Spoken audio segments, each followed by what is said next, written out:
Hello friends, I am Arpit and I am here with today's analysis. Today is 12th of November and we are going to deal with three very important topics which are in news. The first is One Sun, One World, One Grid. This concept was floated by India in 2018. This was the inaugural session of the International Solar Alliance, which was again proposed by India in 2015 and is headquartered in India.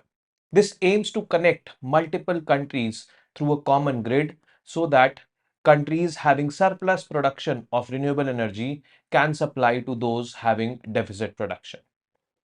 The global aim of this particular concept is to integrate the entire world by 2050.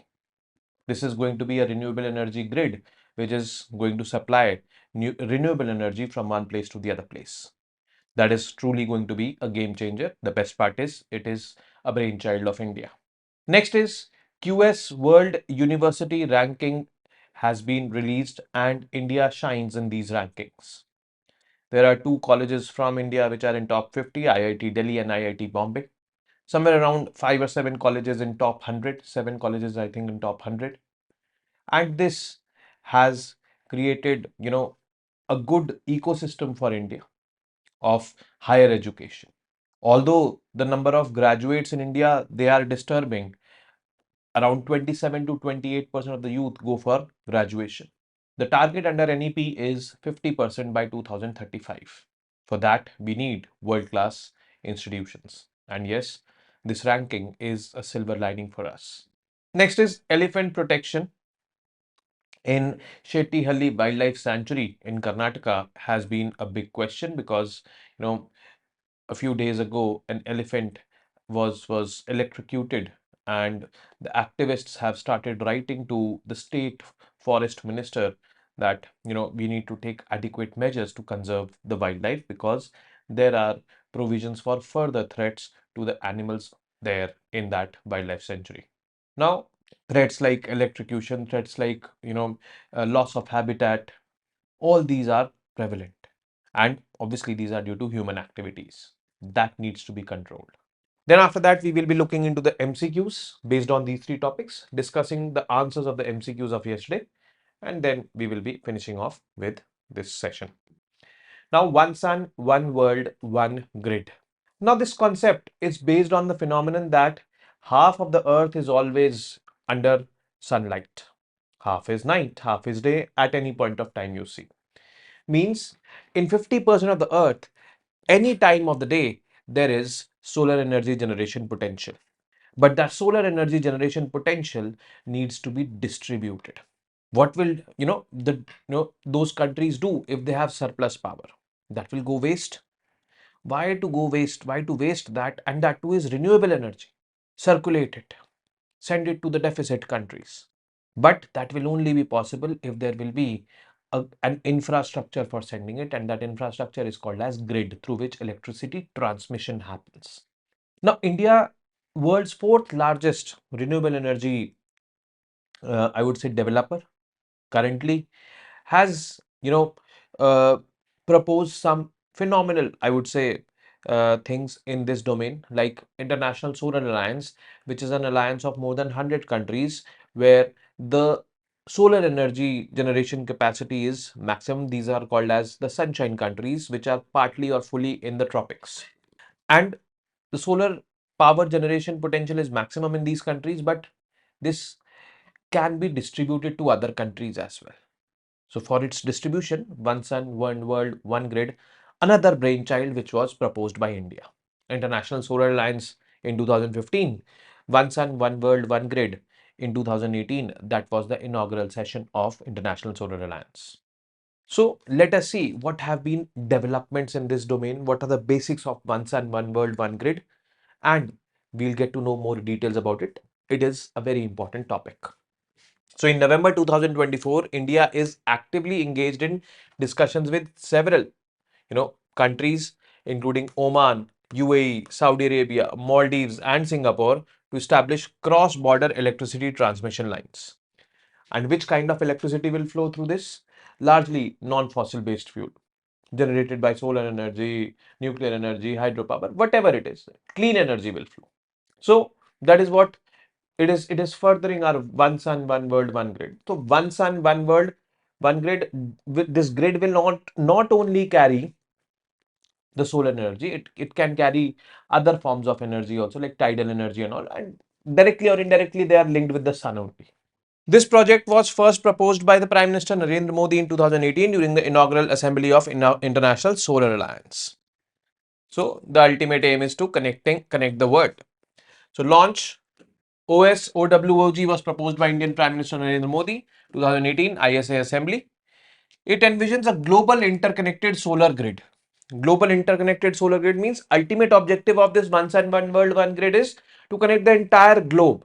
So that in the entire globe, wherever sun is rising and this renewable energy has grown too much in surplus, from there it could be transmitted to the places of deficit. Collaboration in COP26, Green Grids Initiative, launched by UK, merged with One Sun, One World, One Grid into GGI OSOWOG to promote renewable energy and ensure net zero emissions by 2030. Implementation phases, if I call, phase 1, connect India's grid to neighboring regions in South Asia, Middle East and Southeast Asia. Phase 2, expand the grid to Africa for broader energy sharing. And phase 3, achieve a global interconnected grid by 2050, integrating 2600 gigawatts of renewable energy. So it is for renewable energy, solar energy, wind energy, tidal energy, whatever. So currently phase 1 is going on. India's grid to neighboring regions in South Asia. We've started this. We're talking about this, integrating it to Middle East Asia. We're talking about integrating it to Southeast Asia. However, one country, that is Myanmar, we have already done it. Then the second phase will be to expand it to Africa, where again the potential for generating solar power or renewable energy is immense. Then phase 3 by 2050, the entire world. Core objectives, global solar grid. Wherever the sun is shining, energy is available. We need to harness that. But after harnessing, we need to redistribute that energy. Maximize renewable energy. And international cooperation definitely will be needed in this. International cooperation for funding, international cooperation for forming policies and accommodating those grids and all. So this is what or how we need to look at it. India's role obviously will be very much, I would say, important in this domain, because first of all, it is a brainchild of India, the initiator of this particular program. But yes, alone India cannot make it a success. India needs collaboration or cooperation from other countries. Obviously, this grid, wherever it is going to. Leadership, India leads the OSOWOG initiative through ISA, aiming for 500 gigawatt of non-fossil fuel electricity by 2030 and net zero by 2070. So by 2070, we have pledged as one of our INDCs that we want to be a net zero country. Net zero country, friends, is the amount of emissions we are doing should be equal to the amount of emissions we are taking in. Energy growth, India is the fourth largest renewable energy producer globally, solar power playing a central role. Grid interconnections, India has established connections with Nepal, Bangladesh and Myanmar and is negotiating with other nations like Sri Lanka, UAE and Saudi Arabia. Apart from it, friends, we have also established grid connections with Bhutan because we are taking or buying hydroelectric power from Bhutan, which is also a non-fossil based fuel. So, two countries like Nepal, Bangladesh and Myanmar, we are supplying, and we have come into an agreement with Nepal in 2023 that we will be buying hydroelectric power from Nepal through the same grid that electricity can come to us. Then India's strategic shift, energy demand, India will account for 25% of global energy demand growth by 2040, making solar power crucial for energy security. Solar energy helps reduce pollution caused by fossil fuels. Obviously, if you burn coal and generate electricity, that will cause more carbon emissions. Here, by solar, carbon emissions will be very less. Or for that matter, any non-fossil based fuel. Water crisis, solar power is the water efficient, unlike coal based energy that depletes water resources as well, because a lot of water is required for cooling those plants. That is not required over here. Challenges. One is infrastructure. Need for large scale grid development, energy storage systems. Energy storage system is, I think, one of the biggest challenges, and which will increase the cost also of this particular thing, because see, solar power you generate by using photovoltaic cells. When sunlight falls on the photovoltaic cells, electrons start moving. The current is generated in the opposite direction of the electrons, but where to store that current? The current is stored in batteries. These batteries is going to be the biggest, I would say, are the biggest cost, which is incurred in solar power plants. Take care. Investment. OCOWOG requires $1 trillion in funding by 2030 for developing countries. But $1 trillion for developing countries is a big challenge. Geopolitical coordination. Successful implementation requires global cooperation, trade agreements, and regulatory harmonization with the countries. So, as I said, that success of this totally does not depend on India. It depends on how we are integrating with other countries. Key facts and features of OCOWOG. The purpose of OCOWOG is to create a global interconnected grid, and this global interconnected grid, friends, as I have mentioned earlier, has to be created by 2050. This is the phase 3. This will help countries to use renewable resources more efficiently, and energy distribution across the regions will be enabled. India Oman power link. So we have recently come in an agreement with Oman. The Oman is one such country which is very strategically located in the Arabian Sea region. We are discussing a free trade agreement with them. We have discussed about this, and what we have discussed, this is going to be an underground electricity transmission line in the Arabian Sea. This will go from India to Oman. So that is going to be a massive, massive breakthrough. If this infrastructure project succeeds, then that is going to be very secure, first of all, and second of all, our influence in the West Asian region definitely will increase with that, because once we reach Oman, from there to we can reach other countries. Overland connectivity routes and all can be developed. Overland connectivity means grid connectivity. So this is what we are talking to Oman right now. Renewable energy integration. The initiative aims to integrate solar, wind, and hydropower from different regions, which will help balance supply and demand peaks and improve grid stability. By connecting renewable energy sources across borders, countries can better manage their electricity needs. In the peak demands periods, this electricity can supplement. When the demand is low, then electricity can be flown to other regions. So that will be, evened out. Current and future electricity exchanges. India currently exchanges about 4100 megawatt of electricity with neighboring countries, including Nepal, Bangladesh, Bhutan, and Myanmar. And this is expected to increase to 7000 megawatt by 2026-27. And yes, this is some good news for the South Asian region as well, which is very least connected with each other.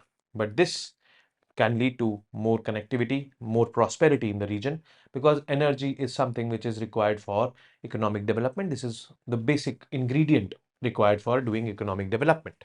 Maximizing solar energy with time zone diversity. Time zone diversity, as I told you that, you know, half of the sun, half of the earth is day, half of the earth is night. So whenever there is night, the electricity can flow from the day areas to the night areas if this global grid is established. So because in the night time, solar energy cannot be generated. So this vice versa flow can happen, and that can lead to global interconnectedness in various time zones. Proposed projects under OCOWOG. This is important. India Oman link, as I told you. We are also talking to UAE, Saudi Arabia. So once we reach Oman, so from there we can reach UAE and Saudi Arabia also. In Southeast Asia, we are in talks with Singapore. 1,000-kilometer undersea power cable connecting Gujarat in India with Oman is also being explored as of now. This would create a secure energy exchange route between the two countries. So this is going to be a breakthrough. And yes, the world needs it in the times of global warming or climate change. And when developing countries like India come up with such initiatives, obviously it is a proud moment for us, because we are not responsible for global warming or climate change as such, but we are doing all the things to create or to clean up this mess which has been created by the developed countries. Now, next is QS World University Rankings, and India shines in these rankings. So multiple, factors are considered: research, facilities, infrastructure, employers, how they are, viewing these universities and colleges. All these are factors which are considered for bringing out the rankings in this particular index. So in November 2024, this rankings were released, and India once again has shown its strength in higher education with impressive results in the QS World University Rankings Asia 2025. Now, okay, these rankings we might be performing good, but yes, we need to understand one thing, that our colleges and universities are not world class. In these rankings, only 2 universities are in top 50 or colleges are in top 50 in Asia. And India is a big country as compared to this continent Asia, if I see. So can't there be more? Or shouldn't there be more? Yes, there should be more. Things are improving, no doubt about the fact, but yes, they need to improve at a faster pace.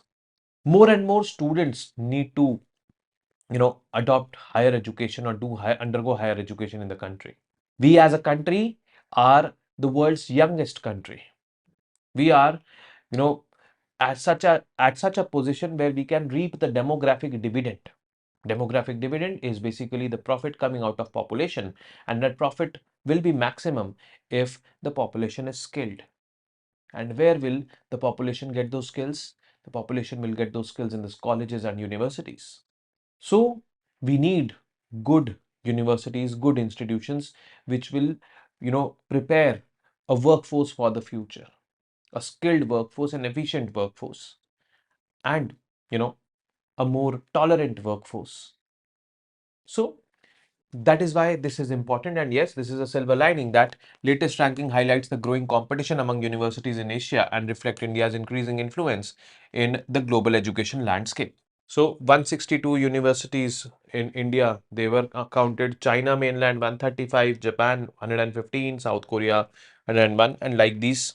So this is how maximum, institutions were covered in our country. Key highlights: India's top performance. India has 7 institutions in the top 100 of this QS Asia Rankings 2025. Countries' growing prominence in higher education, it is reflected. 2 Indian institutions are ranked in top 50. Indian Institute of Technology, Delhi, and second is, it is at the 44th place, and IIT Bombay is at the 48th position. So these two colleges are there in top 50, and in top 100 we have 7. Improvement of Indian universities. University of Petroleum and Energy Studies, UPES, which is there in Dehradun, is saw the largest improvement among Indian universities, jumping 70 spots to 148th position. This boost was driven by improvements in key metrics like international research network, citations per paper, and paper per faculty. So it depends on multiple factors, as I told you. So IIT Delhi 44th, IIT Bombay 48th are India's 2 institutions in top 50. IIT Delhi last year was at 46th position. Now from there it has increased to 44th. IIT Bombay ranked 48th with strong scores in employer reputation and academic reputation. Top 100 universities. India has 5 institutions in top 100. IIT Madras, Kharagpur, Institute of Science, Kanpur, University of Delhi, which is at 81st, which has improved from 94th last year. University of Delhi showed notable improvements.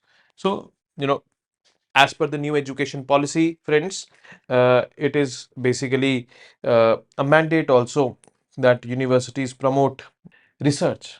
So if graduation is for 3 years and the person wants to, spend more time, the 3+1 format is there. The last year, that is the 4th year, is for research work. So this is how research work is being promoted in the colleges and universities of India now.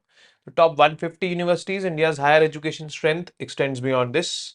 And IIT Guwahati, Roorkee, Jawaharlal Nehru University, Chandigarh University, UPES, Vellore Institute of Technology and all, they also were ranked in top 150. Impressive research output. Anna University achieved a perfect score of 100 in papers per faculty. High caliber faculty. India's commitment to top tier teaching is evident as 15 universities scored above 99% in the staff with PhD. Top faculty student ratio. Northeast Hill University and University of Agriculture Sciences, Bangalore, achieved a perfect score of 100 in the faculty student ratio. So these are the parameters basically. But yes, India's growth in global education has been immense, and India has been in talks with foreign countries also to allow them investments in the higher education domain of India. Yes, there are some rules and regulations which are also, under way in this domain, and we could see more and more foreign universities coming up in the country in the times to come, and that is very much needed due to the fact which I told you, that is we need to reap the demographic dividend, and for that we need skillful workforce.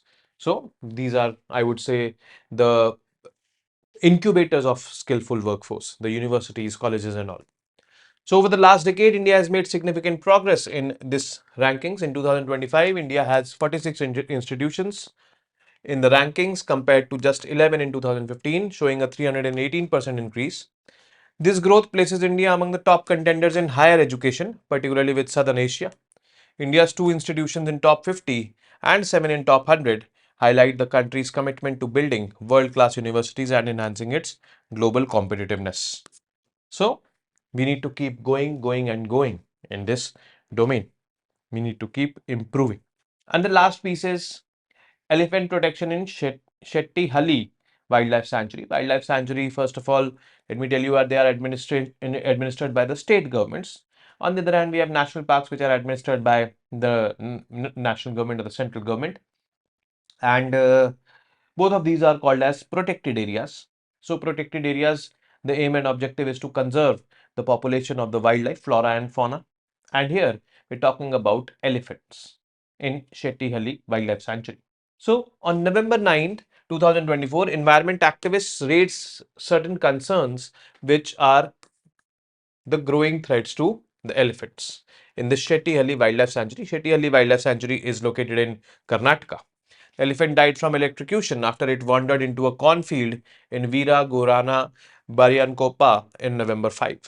The field, owned by a local villager, led to the booking of the landowner under the Wildlife Protection Act. So, location of Shettihalli Wildlife Sanctuary, it is there in Karnataka. So, central Western Ghats over here you can see the magnified view of this particular region is this, and this is where the Shettihalli Wildlife Sanctuary is located actually. Okay. So, this is Shettihalli over here if you're able to see it. Okay. This entire is Shettihalli Wildlife Sanctuary region. Is it the first such incident in this wildlife sanctuary? Actually, unfortunately, no. Tragic incident is not the first of its kind. Just 2 years ago, two male elephants met the same accident in the same area, means they were electrocuted. The repeated occurrence of such elephant deaths has led to, this pressure which is being mounted by the activists, the Greens, they call themselves. They're mounting it on the government that you should need to take adequate measures.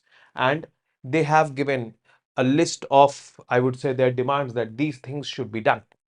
A comprehensive survey of the sanctuary's range should be done. Identification of encroached areas by the humans which are there inside the wildlife sanctuary. Transfer of a veterinarian from the forest department, the doctor for the animals. A thorough investigation into irregularities within the wildlife division. Restructuring of the elephant camp for better care and management, proper utilization of vehicles for patrolling and all, finalization of the buffer zones. Buffer zones are basically the core zones, the zones which are bordering the core zones, so that restricted human activities are there and monitored human activities are there. Accountability for farmers who are electrifying their fields, posing a deadly risk to the wildlife. Basic details about the Shettihalli Wildlife Sanctuary. This was established in 1974 and is one of Karnataka's largest and most biodiverse sanctuaries, home to a variety of wildlife including elephants, leopards and sloth bears. But it faces challenges, so threats it faces from human wildlife conflict, like the present episode was due to that only, human wildlife conflict. Sanctuary's wildlife is also at risk to encroachments where human activities increasingly threaten the natural habitats, and things are getting repeated. 2 years ago, as we saw, the elephant got killed by the same, I would say, threat, that is electrocution. That is why environmentalists are arguing and putting pressure on the government to, chalk out proper rules and regulations, monitor the activities of humans in that region. Electrocutions should be avoided, and activities of the humans should be monitored so that they are not encroaching upon in restricted zones and all, and things like these. Now the MCQs, consider the following statements and mark the correct one. First is One Sun, One World, One Grid was announced by the Indian Prime Minister in COP 224 of UNFCCC in 2018. It aims to achieve a global interconnected grid by 2050. Which of these statements is are true? With which country India has established a grid connections? Sri Lanka, Saudi Arabia, Nepal, Maldives. Third, consider the following statements and mark the correct ones. India is the fourth largest producer of renewable energy. India aims to be net zero by 2050. Carefully, it might seem simple, but yes, it is not simple. Fourth, according to the QS World Rankings 2024, which college is the best ranked in India? IIT Bombay, IIT Guwahati, IISc Bangalore, or IIT Delhi? A very simple question. And from that topic, I could not figure out what else to make. But yes, this was the one. Consider the following statements and mark the correct one. The Shettihalli Wildlife Sanctuary is located in the southern Western Ghats. Second, it was established in 1974. It is Karnataka's largest wildlife sanctuary. Which of these statements are correct? You have to find the correct combination. Now, answers to the MCQs of 11th November, that is yesterday. Consider the following statements and mark the correct one. All the ASEAN countries are part of RCEP, Regional Comprehensive Economic Partnership. Yes, Regional Comprehensive Economic Partnership comprises of 15 countries. 15 में 10 ASEAN countries, all the ASEAN countries which you could see in the blue over here. Laos, Myanmar, Thailand, Cambodia, Vietnam, Malaysia, Singapore, Indonesia, Brunei and Philippines. And 5 more countries, that is China, Japan, South Korea, Australia, New Zealand. So, this is what is there with respect to this first statement. RCP came into force in 2022. Yes, it came into force in 2022. It was signed in 2020, but came into force in 2022. So, both these statements are correct. Second, consider the following statements and mark how many of them are correct. The word is how many over here. India initially joined RCEP but backed out during dumping threats from China. No, India never joined RCEP since it was signed in 2020, came into force in 2022. India in 2019 said that it is not going to be part of this. So it was never part of it. Before it getting signed, India backed out. So this statement is wrong. India, in order to uphold the interest of its domestic farmers, is not part of RCP. Yes, because India was worried about the dumping of agricultural products also into its economy by these countries, which could hamper the interest of the domestic farmers. Joining RCEP could increase the trade deficit for India with respect to ASEAN countries. Yes, with respect to ASEAN countries also trade deficit can rise. With respect to China also the trade deficit can rise. So both were the threats. That is why this statement is correct. So 2 and 3 are correct. So only 2 statements are correct in this question. The first one is wrong. Which of these countries is not part of RCEP? Again, very simple question. We know that all the ASEAN countries are part of it.